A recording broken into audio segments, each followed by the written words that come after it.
इस कार्यक्रम के प्रसारण पुण्यार्जक हैं श्री रतन लाल चंद्रकला, श्री सुरेश कुमार स्नेहलता, श्री नरेश कुमार रेखा सेठी परिवार। कोलकाता के श्री महावीर दिगंबर जैन मंदिर चौरंगी टेरेस में आयोजित वेदी प्रतिष्ठा, जिन बिंब स्थापना एवं शिखर कलशारोहण के ऐतिहासिक त्रिदिवसीय दिव्य महाअनुष्ठान के अंतर्गत प्रदर्शित हुई एक अद्भुत नृत्य नाटिका संसार दर्शन के मनोहारी दृश्य। और कल के एपिसोड में आपने इस नाटिका के कुछ दृश्यों का मंचन देखा था, जो यकीनन आपको पसंद भी आया होगा। तो आइए आज इस आखिरी एपिसोड में शेष बचे हुए दृश्यों का भी अवलोकन कर लेते हैं। जिनेंद्र प्रभु के नित्य दर्शन से हमारा जीवन संवरने लगता है, बाधाएं छटने लगती हैं, विघ्न टलने लगते हैं। इस बात में कोई भ्रम, कोई संशय, कोई तर्कना हो ही नहीं सकती कि जिनेंद्र देव के पावन चरणों का अवलंबन इस संसार रूपी विशाल समुद्र में नौका के समान है। प्रचंड सूर्य के तीव्र आताप में शीतल चंद्रमा के समान है। जीवन के दीर्घ मरुस्थल में मीठे जल की झील के समान है और इस भागती दौड़ती दुनिया की आपाधापी में एक सुकून भरे ठहराव के समान है। ऐसा तो नहीं कह सकते कि वीतरागी जिनेंद्र देव हमारे सारे कष्टों को हर लेते हैं, पर यह सुनिश्चित तौर पर कहा जा सकता है कि उनका पावन दर्शन, उनका निष्काम भजन व कीर्तन, उनका हर्षपूर्ण गुणानुवाद हमारे अंदर बाधाओं पर विजय पाने की शक्ति को उजागर कर देता है। बल्कि कई बार तो ऐसा होता है कि मुश्किलें हमारे सामने आने के पहले ही अपना दम तोड़ देती हैं। जीवन का यह निर्बाध प्रवाह प्रभु भक्ति का प्रत्यक्ष फल है। बंधुओं, अब हम प्रभु दर्शन के परोक्ष फल से अवगत होते हैं। प्रभु के चरणों से अनुराग होना वैराग्य की प्रथम सीढ़ी है। जिनेंद्र दर्शन करते करते जीव को कब निज स्वरूप का भान होने लगता है, पता ही नहीं चलता। मंदिर रूपी समव शरण में प्रभु की मूर्ति के सम्मुख उसे संसार रूपी वृक्ष का यथार्थ स्वरूप स्पष्ट दिखने लगता है। यह संसार वृक्ष संसार, शरीर और भोगों से विरक्ति का कारण है और यही विरक्ति मोक्ष महल की प्रथम सीढ़ी है। आपके समक्ष अब प्रस्तुत करने जा रहे हैं संसार वृक्ष का यही लघु विवरण। जय जिनेंद्र।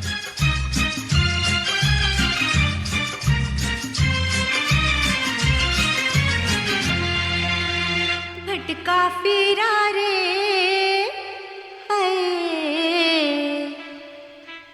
भटका फिरा रे अनादि से संसार में, भटका फिरा रे अनादि से संसार में, भटका फिरा डुलता फिरा है रे, भटका फिरा रे अनादि से संसार में, भटका फिरा रे।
संसार वृक्ष का यह दर्शन हृदय को झकझोर देने वाला है, विचारणाओं को बदल देने वाला है, जीवन को परिवर्तित कर देने वाला है और विवेक को जागृत कर देने वाला है। अब मनुष्य उस उच्चतम कोटि के सुख का इच्छुक हो जाता है जो आलंबन रहित होने के साथ साथ शाश्वत भी हो। इच्छा भौतिक हो या आध्यात्मिक, पुरुषार्थ तो चाहती ही है। इसी संदर्भ में हम आपको हमारे एक अद्भुत पौराणिक चरित्र श्री गजकुमार की कथा दिखाते हैं, जो इस असार संसार के मायाजाल से छूटने और अपने दुर्लभ मनुष्य भोग को सार्थक करने के लिए रत्नत्रय को अंगीकार करते हैं और परम ध्यान में प्रवृत्त हो जाते हैं। जैसा कि आप सब जानते होंगे कि हर तीर्थंकर के काल में 10 अंतःक्रिया के लिए होकर मोक्ष जाते हैं। गजकुमार प्रभु नेमिनाथ के शासन काल में मोक्ष गए थे। अब हम देख रहे हैं निजत्व से शिवत्व बनने की कथा, निजत्व से शिवत्व बनने की कथा। जय जिनेंद्र।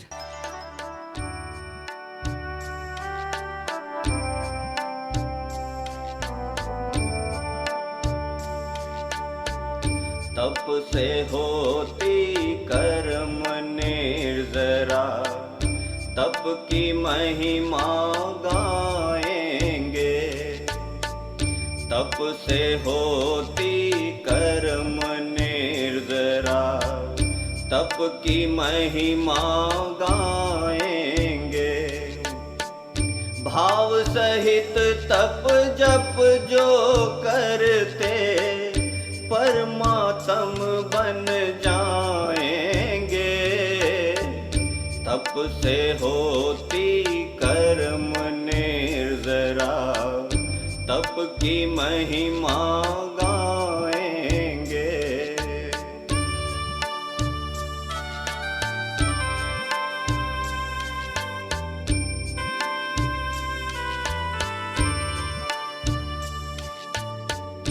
दीर्घ तपस्वी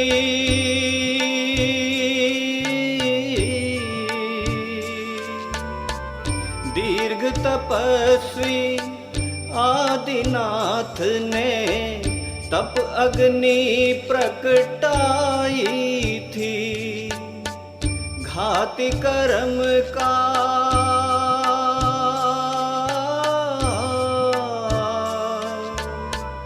घाति कर्म का नाश किया और केवल ज्योति जगाई थी।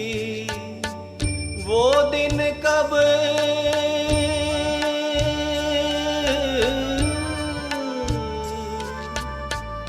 वो दिन कब होवेगा, हम भी सारे कर्म खपाएंगे।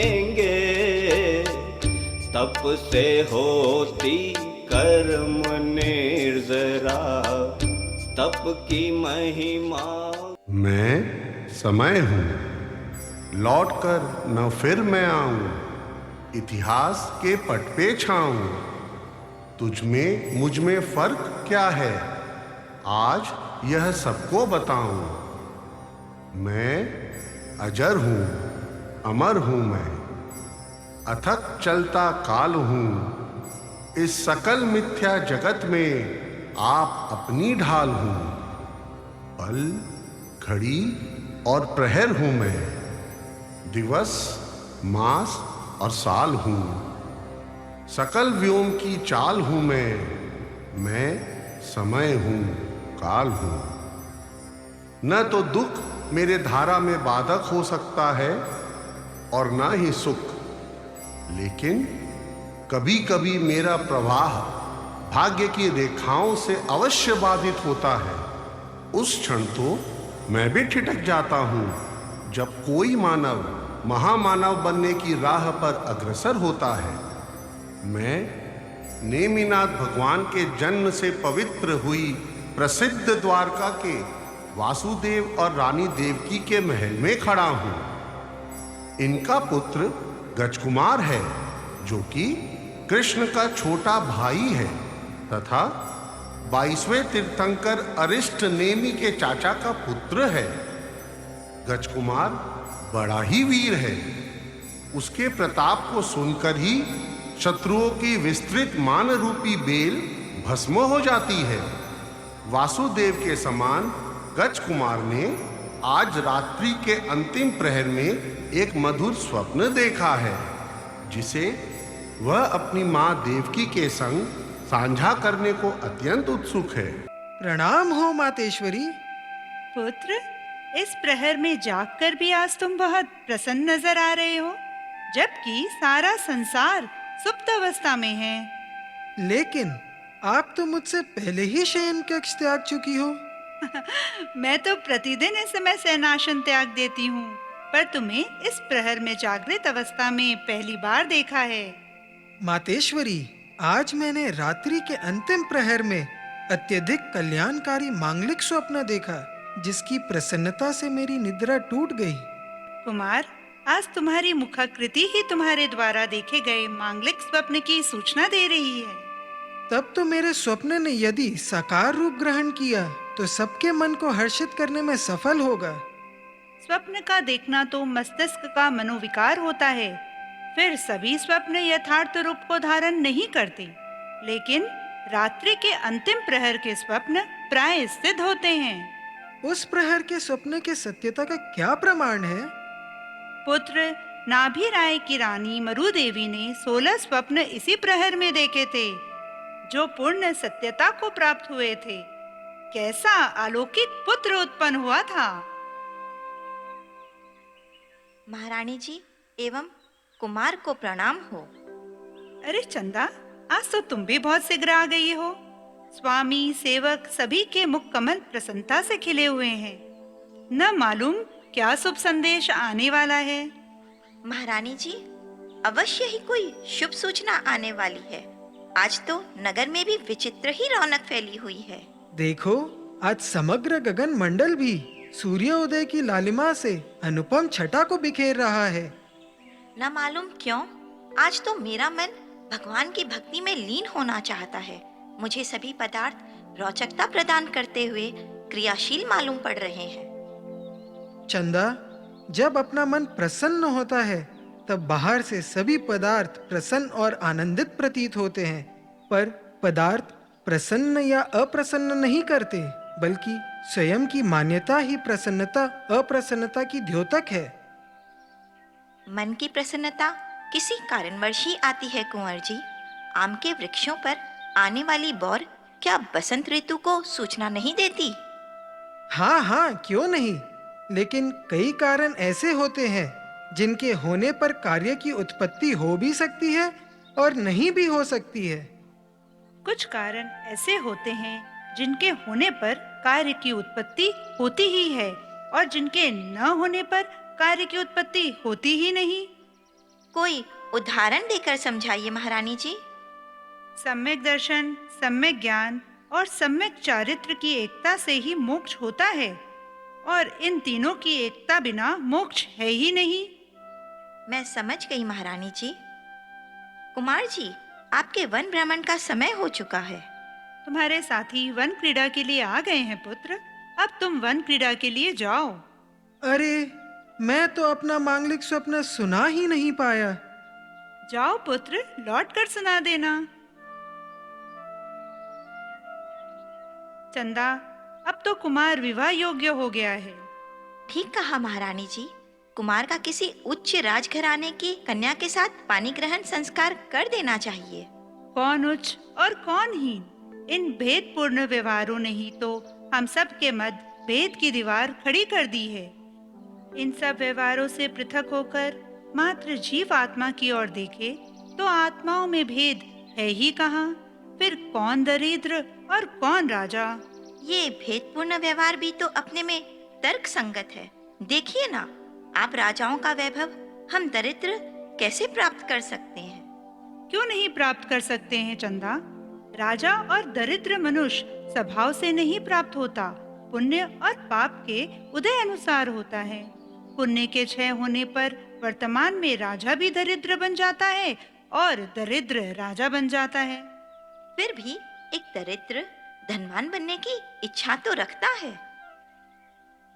जिस प्रकार ईंधन से अग्नि तृप्त नहीं होती, समुद्र हजार नदियों को पाकर भी तृप्त नहीं होता, उसी प्रकार सर्व वैभव मिल जाने पर भी जीव की इच्छाएं कभी समाप्त नहीं होती। महारानी जी, इससे तो स्पष्ट होता है कि किसी भी प्रकार की इच्छा का होना ही दुख को स्थान देना है, जबकि शांति इच्छाओं के अभाव में है। अरे, लगता है कुमार आ गए हैं। आज तुम शीघ्र ही वन क्रीड़ा कर लौट आए पुत्र। क्या वन क्रीड़ा में आनंद नहीं आया? आज तो मेरा धैर्य और आशा दोनों का बांध टूट गया है। मातेश्वरी, ऐसी घटना मेरे जीवन में पहली बार घटी है। अरे, कैसी घटना कुमार? आज वन में सभी ऋतु के फल फूल खिल गए हैं। सारा वन उपवन दैदीप्यमान हो गया है। हाँ, आज तो सभी कार्य विचित्र हो रहे हैं। तुमने स्वप्न भी अपूर्व देखा, वन में भी अपूर्व दृश्य देखने को मिला। वन प्रांत तो आज साक्षात स्वप्नवत प्रतीत हो रहा है। वन में पशु पक्षी भी मूक भाषा में अपनी प्रसन्नता व्यक्त कर रहे थे। कुमार, तुम बहुत थक गए हो बेटा, जल पान करके विश्राम करो। मेरा मन रात्रि के अंतिम प्रहर से अत्यंत चलायमान है, विविध शंकाओं से घिरा हुआ समाधान चाहता है। कुमार, भगवान नेमिनाथ का समव शरण नगर के बाहर उद्यान में आया है। क्या क्या आप सत्य कह रहे हैं भैया? हाँ कुमार। यह क्या मेरा स्वप्न साकार हो गया? बहुत ही शुभ संदेश लाए हैं भैया। ये सभी अतिशय भगवान के समव शरण के आगमन की ही सूचना दे रहे हैं। मैंने स्वप्न में साक्षात भगवान की वाणी का श्रवण किया था, जिसमें साक्षात सत्य का रूप धारण कर लिया है। उद्घोषक से कह दो, यह शुभ संदेश नगर में उद्घोषित कर दे। संपूर्ण प्रजा सहित हम शीघ्र ही भगवान के दर्शन के लिए चलेंगे। आज द्वारका नगरी के भाग खुल गए। संपूर्ण नगर में हर्षपूर्ण वातावरण फैल गया है। मातेश्वरी, आज गगन भी अपने अनुपम छटा बिखेर कर भगवान के पदार्पण से प्रमोदित होकर सूर्य के साथ मिलकर भगवान के आगमन का शुभ संदेश देता हुआ स्वागत कर रहा है। सभी द्वारका की प्रजा चल पड़ी। प्रजा के मध्य में श्री कृष्ण भी हाथी पर सवार होकर अपने लघु भ्राता कुमार के साथ भगवान के चरणों का सानिध्य पाने जा रहे हैं। सभी का मन नगर की शोभा को देखते हुए भी भगवान के दर्शन के लिए व्यग्र है। यह अत्यधिक रूपवान, साक्षात अप्सरा के समान, मानो कोई देवी शक्ति मालूम पड़ रही। यह कौन है? लगता है कुमार इस किशोरी की तरफ आकृष्ट है। यह किशोरी तो तन्मय अवस्था में जन समुदाय को देख रही है। कितनी सुंदर, सुकुमार और चंचल है ये कुमारी। द्वारकाधीश, त्रिलोक जेता भगवान के दर्शन की प्यासी कुमार की आंखें यहीं एक सुकुमारी में उलझ गई हैं। कुमार के रोमांचित शरीर से ये व्यक्त हो रहा है। यह सुंदर बालिका किसकी सुपुत्री है? द्वारिकानाथ, यह सुंदरी किशोर नगर के सौमिल ब्राह्मण की पुत्री है। कुमार, कुमार। जी भैया। कुमार को यह क्या रुचिकर है? जी भैया। मंत्रीवर, सौमिल ब्राह्मण की पुत्री के लिए मंगनी भेज दी जाए। महाराज, ब्राह्मण की कन्या से क्षत्रिय कुमार की मंगनी कैसे? मंत्रीवर, इसमें आश्चर्य कैसा? द्वारिका नगरी की प्रजा पर इस तरह जाति प्रथा का बोझ नहीं है। ठीक कहते हैं भैया। जाओ, मेरी आज्ञा का पालन करो। स्वामी, हम आपके ही अनुचर हैं। आज्ञा शिरोधार्य है, जैसी आपकी आज्ञा। पंडित जी, द्वारकाधीश ने समाचार भेजा है। क्या? क्या मेरे परिवार के किसी सदस्य से अपराध हो गया है? नहीं नहीं। शांत चित्त होकर महाराज का संदेश सुनिए। कहिए मंत्रीवर। द्वारकाधीश ने अपने लघु भ्राता कुमार का विवाह आपकी कन्या से करने का निश्चय किया है। साथ में यह मंगनी भेजी है। क्या? सरकार, मेरी कन्या? मैं तो एक तुच्छ प्राणी हूं।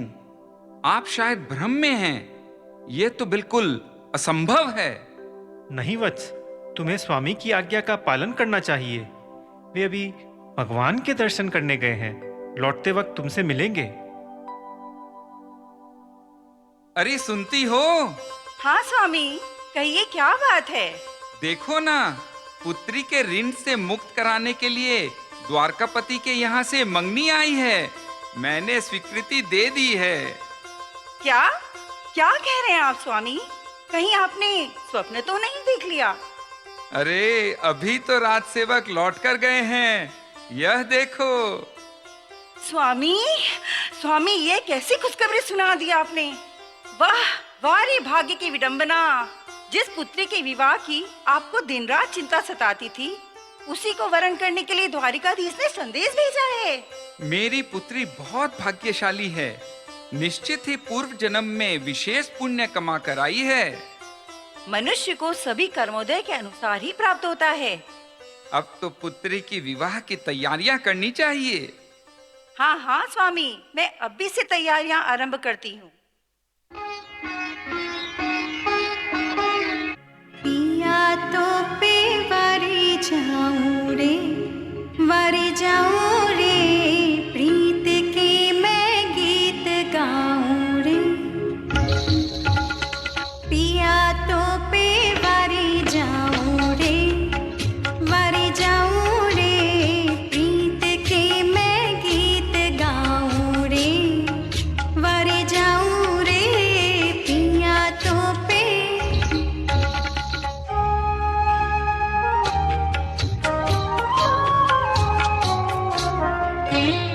जब भी देखूं अब मैं दर्पण खुद पे ही इतराऊं, कजरा मोरा कहे मुँह से उन पे वारी जाऊं। जब भी देखूं अब मैं दर्पण खुद पे ही इतराऊं, कजरा मोरा कहे मुँह से उन पे वारी जाऊं।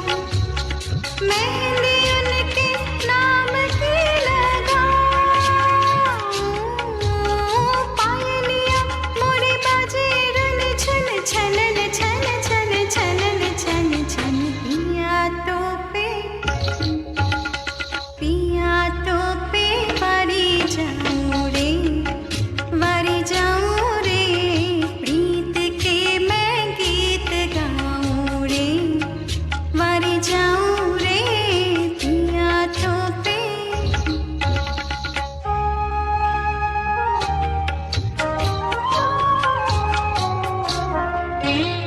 उनसे मिलने के गिनों दिन मैं संभल ना पाऊं, सखियां मेरी छेड़े मुझको अब किधर मैं जाऊं। उनसे मिलने के गिनों दिन मैं संभल ना पाऊं, सखियां मेरी छेड़े मुझको अब किधर मैं जाऊं। देखो उनको सोया मैं जागूं,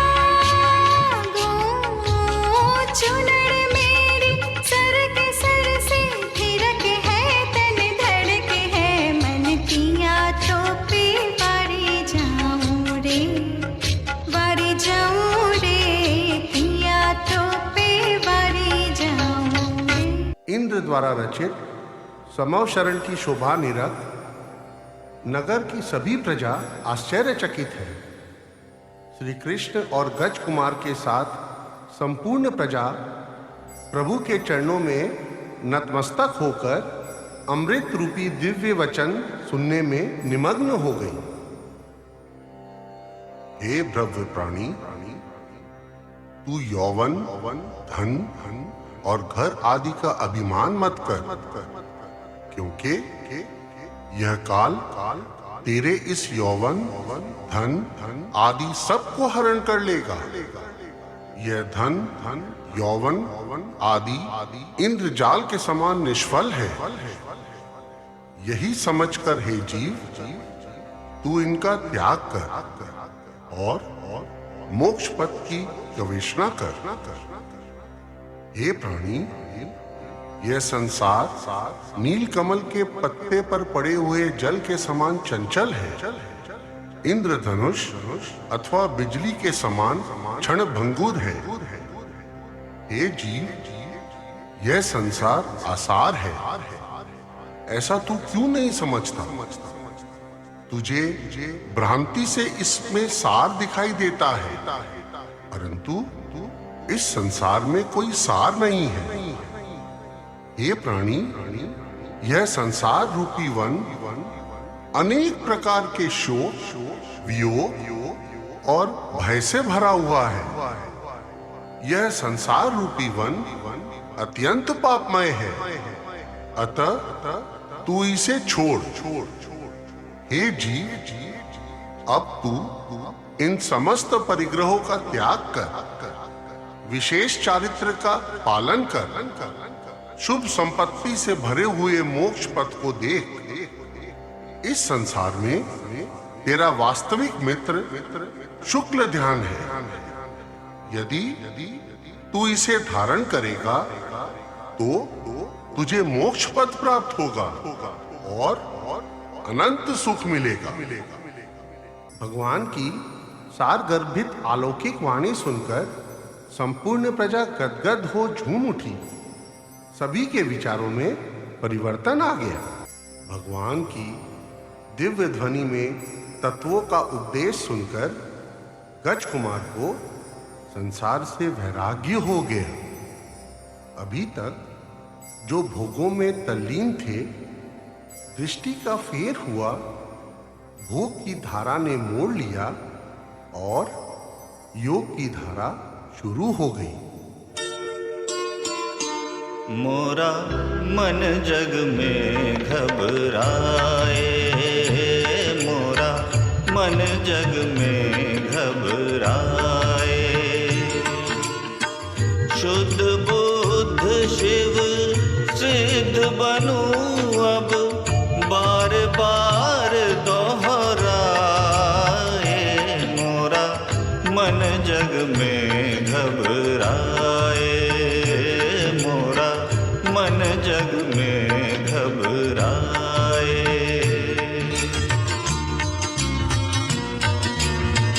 ये जीवन दुखों का सागर, सुख है माया जाल। ये जीवन दुखों का सागर, सुख है माया जाल। मोह भंवर में नैया मेरी अटके ना इस बार।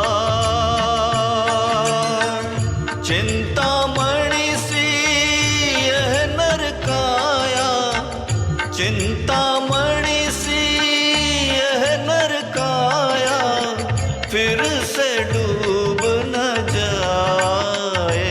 मोरा मन जग में घबराए। शुद्ध बुद्ध शिव सिद्ध बनूं अब बार बार दोहराए। मोरा मन जग में घबराए, मोरा मन जग में घबराए। भगवान नेमिनाथ के समव शरण से लौटने पर गज कुमार के विचार एक संघर्ष के पश्चात बिल्कुल परिवर्तित हो चुके थे। भगवान की तेजस्वी वाणी का कुछ ऐसा प्रभाव पड़ा कि कुमार की भावना निर्वृत्ति की ओर खींचती गई। उनका हृदय संसार की विषमताओं को देखने में समर्थ हो सका।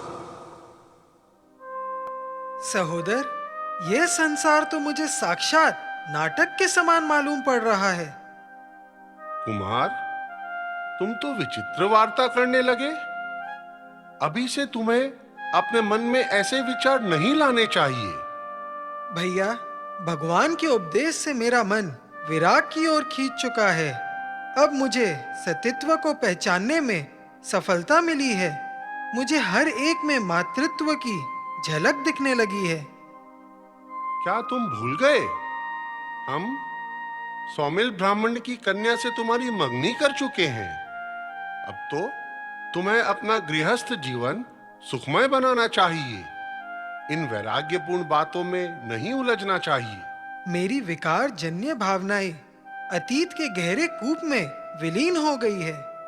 मुझे यह समस्त सुख, समस्त वैभव उन साधुओं के सामने तुच्छ तथा आडंबरपूर्ण जचने लगा है। क्षण भर पहले जिसे सुख मान रहे थे, वही दुख का कारण दिखने लगा है। क्या क्षण भर पहले का संसार इतना क्षणिक और पाप रूप था जो असार जचने लगा? भ्राता, भगवान की महान त्यागवृत्ति और उनकी अलौकिक शांति ने मुझे मोह लिया है। अब मुझे सर्वस्व जीवन त्याग और साधना के पथ में ही दिखने लगा है। मुझे क्षण भर भी इन मायावी संसार की झंझटों में नहीं उलझना। मातेश्री, आज कुमार के पाणी ग्रहण संस्कार के लिए सौमिल ब्राह्मण के घर मंगनी भेज दी है, जो स्वीकार कर ली गई है। सच? ये तो बहुत ही खुशी की खबर है। कन्या तो तुम्हारी देखी हुई होगी। हाँ, कुमार ने ही। क्यों कुमार? हाँ माँ, आज जैसी अलौकिक भगवान की वाणी मैंने पहले कभी नहीं सुनी। क्यों भैया, आपने भी श्रवण की होगी?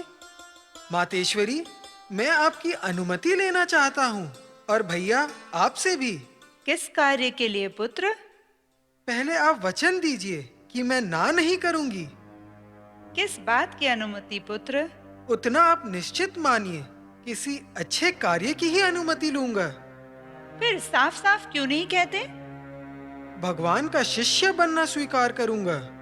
किंतु हम सब तो उनके शिष्य हैं। हाँ, यो तो हम सब उनके शिष्य हैं, किंतु अब मैं उनका ऐसा शिष्य होना चाहता हूँ जो उनके चरण चिन्हों का अनुगमन कर सकूं। कुमार, ये तुम क्या कह रहे हो?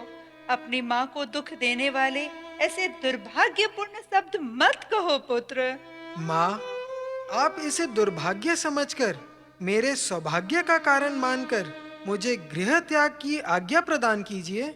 ये क्या कह रहे हो पुत्र? तुमने यह भी सोचा है कि तुम साधना के कठोर पद के योग्य नहीं हो? क्या तुम उन कठिन व्रत को निभा सकोगे? साधु जीवन के कष्टों की तरफ कभी तुमने विचार किया है? वह पग पग प्रतिबंधों से घिरा हुआ है। कुमार, वहाँ सुख दुख समान माने जाते हैं। भूमि की तपती रेती पर तुम अपने सुकुमार पैरों से कैसे विचरण कर सकोगे? अपने मन को राशि विलासों से कैसे विमुख कर सकोगे पुत्र? क्या तुम्हारी कच्ची उम्र इस योग्य है? यह बालक हट उचित नहीं है पुत्र।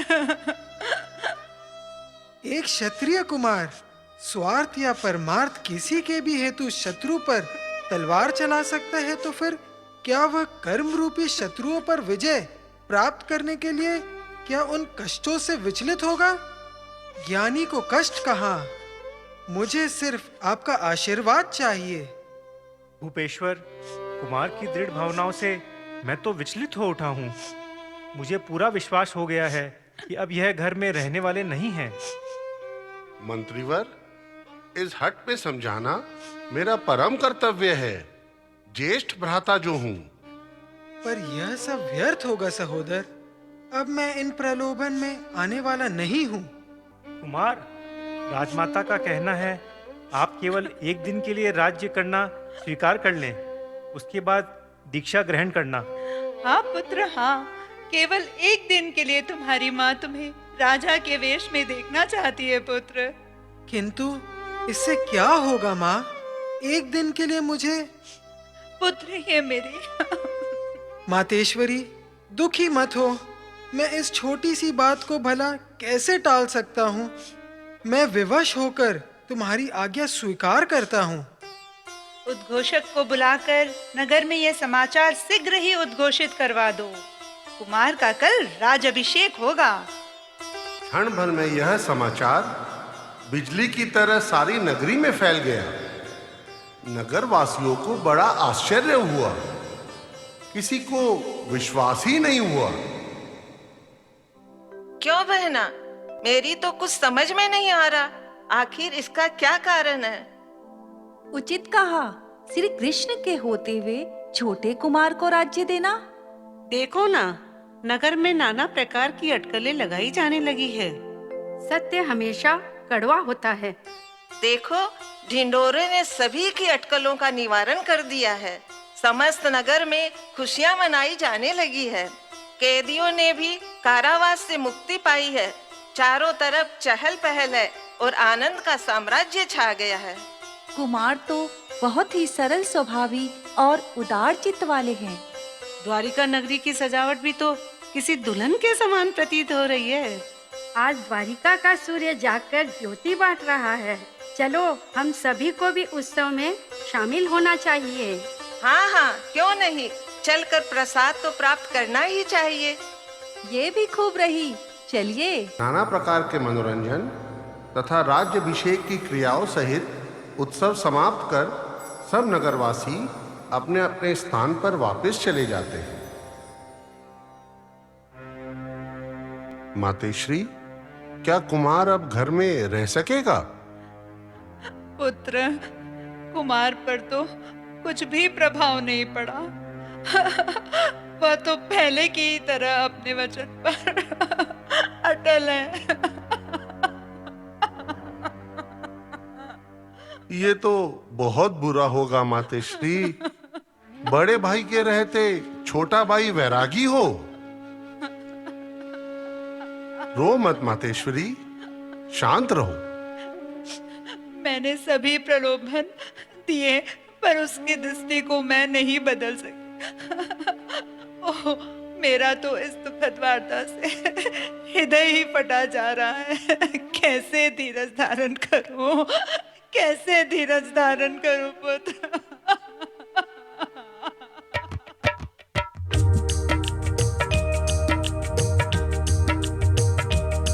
तेरा ब्याह रचाऊंगी, बहुरानी लाऊंगी, मत घर छोड़ के जा, घर तेरा बसाऊंगी, मत घर छोड़ के जा, घर तेरा बसाऊंगी।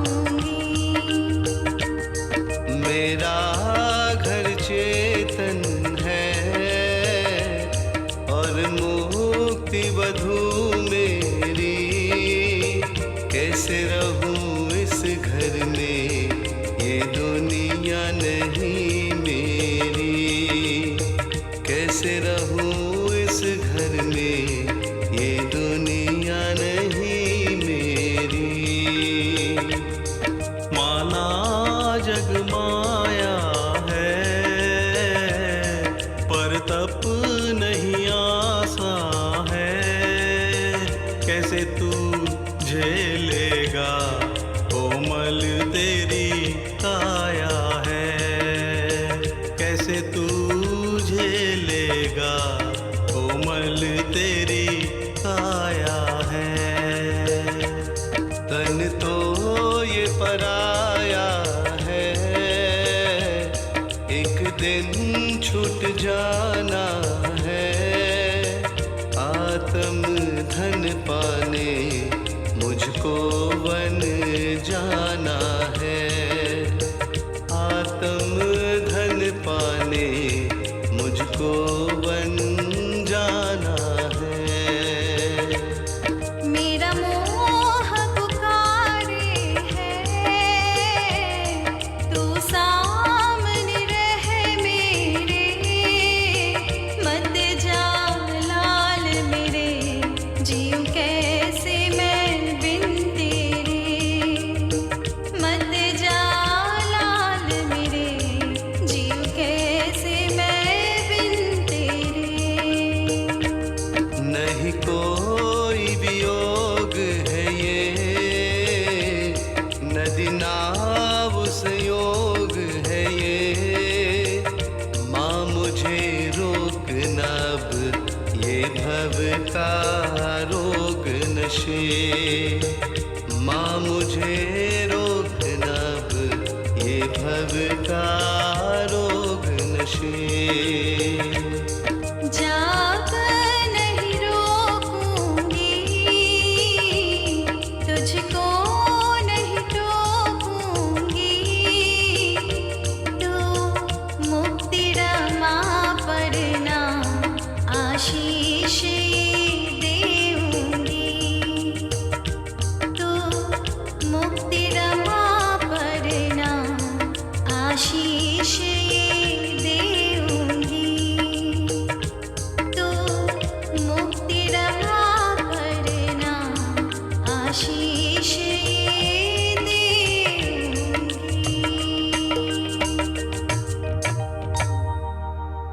कल जिस द्वारिका ने अपने प्रिय और नए राजा को अलंकारों, आभूषणों और सुंदर बहुमूल्य वस्त्रों से सुशोभित होते देखा, उसी दिव्य पुरुष को सजावट बनावट से रहित साधु वेश में नगर से बाहर आज तपस्या को जाते देखा। चारों दिशाओं में राजमाता के लाल के वैराग्य की जय जयकार गूंज रही है। कैसा अद्भुत चमत्कार है। इस सुहावनी वेला को निरख कर सहस्र रश्मि से युक्त सूर्य देवता भी प्रकाश फैलाकर प्रसन्नता को प्राप्त हो रहे हैं। धन्य है ऐसे देवकी के लाल की दृष्टि का फेर। सबका हृदय कुमार के पगों के पीछे खिंचा चला आ रहा है। कैसा संयोग है, संपूर्ण नगर की आंखें कुमार पर लगी हुई है। धन्य है ये देवकी का पुत्र जिनकी आंखें अपनी आत्मा पर लगी हुई है। ओह, सबकी आंखों से अश्रुधारा बह निकली है। सबका हृदय भर आया है। कुमार की उत्कृष्ट वैराग्य भावना ने सबको वश में कर लिया है। विचित्र घटना है द्वारिका नगरी के लिए। अरे यह क्या, कुमार के बढ़ते हुए कदम रुक गए हैं। आप सबसे मैं आज तक हुई गलतियों के लिए क्षमा मांगता हूँ। अब सभी नगरवासी अपने स्थान पर लौट जाइए। अब मैं साधना के पथ पर बढ़ने के लिए जा रहा हूँ, अपनी आत्मा की शांति को विकसित करने के लिए। सबका कल्याण हो। द्वारकाधीश के यहाँ से फिर कोई समाचार नहीं आया? मैं भी सोच रहा हूँ क्या हुआ। मंत्रीवर तो मुझे बोलकर गए थे कि प्रभु दर्शन के आने के पश्चात द्वारकाधीश मुझसे मिलेंगे। मुझे तो दाल में कुछ काला नजर आ रहा है। कहीं वो संबंध करके मेरी पुत्री को भूल तो नहीं गए? नहीं नहीं, ऐसे अशुभ मत बोलो। मेरी पुत्री इतनी अभागी नहीं है। हमारी पुत्री भी आजकल सुस्त रहती है।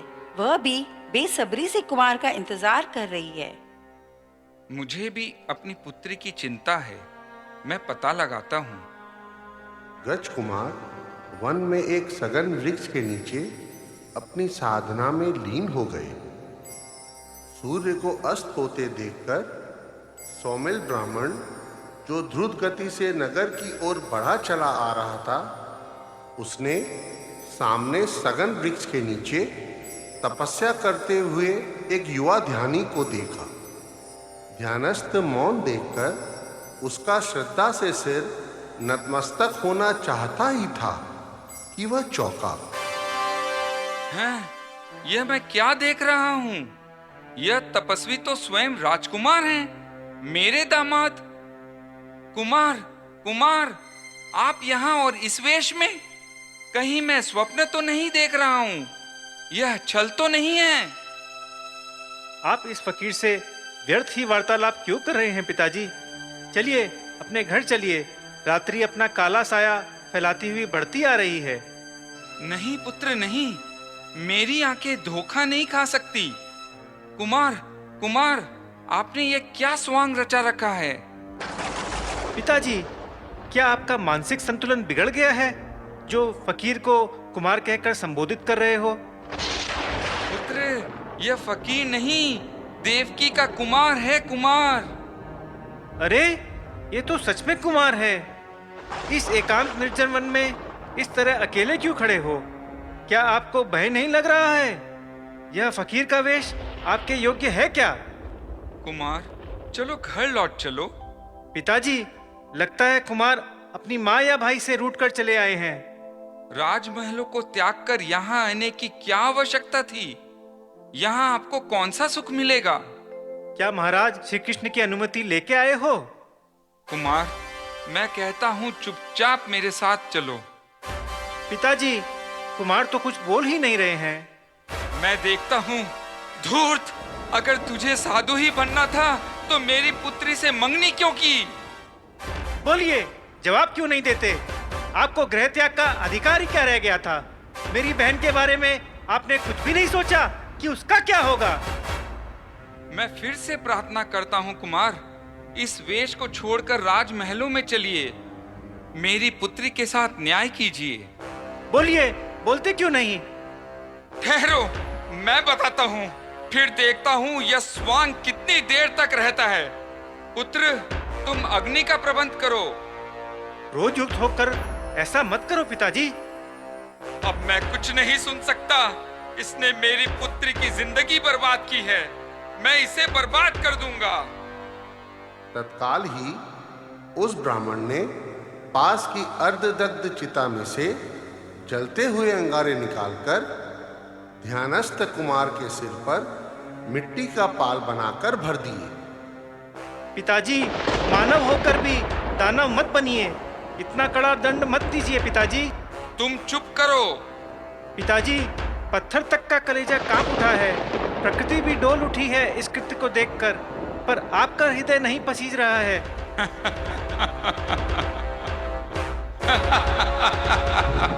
पिताजी, हटा लो इन अंगारों को। इतनी दुर्दशा मत करो। कुमार शांत हृदय से सब सहन कर रहे हैं। उनका मन अटल ध्यान में लगा है, वह इसी तरह लगा रहेगा। कपटी, अब भी नहीं बोलता?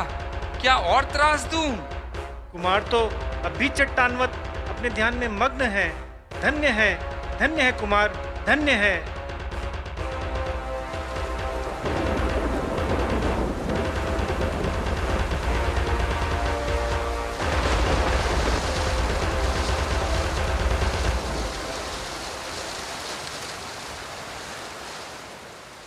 राग, द्वेष, सुख, दुख, इच्छा, अनिच्छा, सबसे ऊपर, सबके परे उनके इस निर्विकार और निर्विरोध रूप के आगे आतताई ब्राह्मण को अपनी पराजय साक्षात मूर्तिमान दिखने लगी। वह दुष्ट ब्राह्मण कुमार के आगे स्तब्ध खड़ा रहा। तत्काल ही अपने ध्यान में तीव्रतर आरूढ़ होकर कुमार ने केवल ज्ञान प्राप्त कर मुक्ति प्राप्त कर ली। जय हो, जय हो, जय हो, धन्य हो, धन्य हो, धन्य हो। देव स्वर्ग से गज कुमार की जय जयकार करने लगे।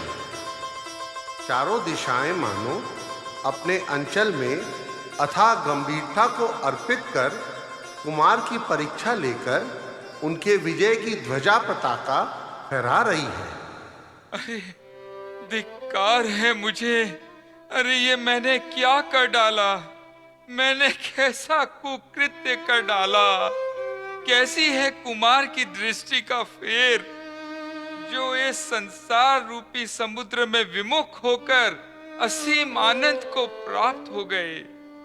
जिनकी दृष्टि आदि अनंत काल के लिए अपने में ही जम गई। वंदनीय है ऐसी दृष्टि जो कुछ समय पहले संसार की ओर उन्मुख थी, वही अपने निज आत्मा में स्थिर हो गई। गजकुमार भगवान की जय हो, जय हो, जय हो। गजकुमार भगवान की जय हो, जय हो, जय हो। गजकुमार भगवान की जय हो, जय हो, जय हो।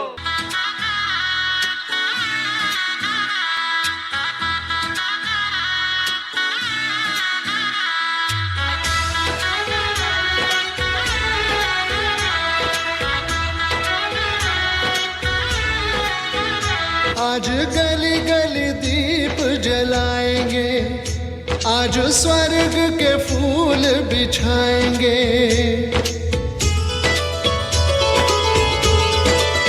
ओ आज गली गली दीप जलाएंगे, आज स्वर्ग के फूल बिछाएंगे। आज रंगों से चौक पुराएंगे। नैना अपने बिछाए हम द्वार सजाए मुस्काएंगे। प्रभु जी को अपने हृदय में बिठा के हर्षाएंगे। नैना अपने बिछाए हम द्वार सजाए मुस्काएंगे। प्रभु जी को अपने हृदय में बिठा के हर्षाएंगे।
अपनी हम ना छुपाएंगे।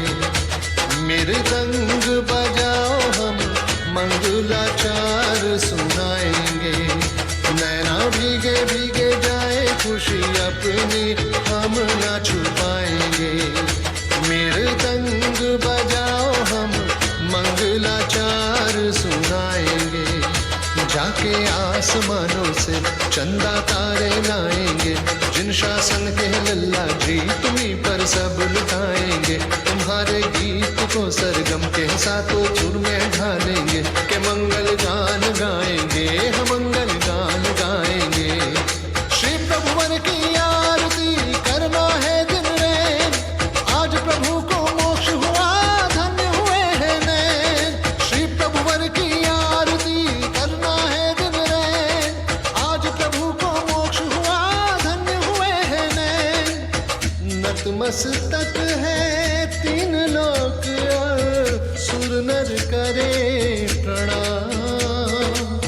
कर्म काली माँ काट कर प्रभु गए निज धाम।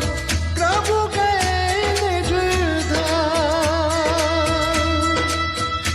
आज दसों ही दिशाएं जैसे अमृत रस छलकाएंगे। नैना भीगे भीगे जाए रिमझिम सावन बरसाएंगे। किस्मत पर अपनी इंद्रदेव इठलाएंगे। प्रभु का निर्वाण महोत्सव आज मनाएंगे।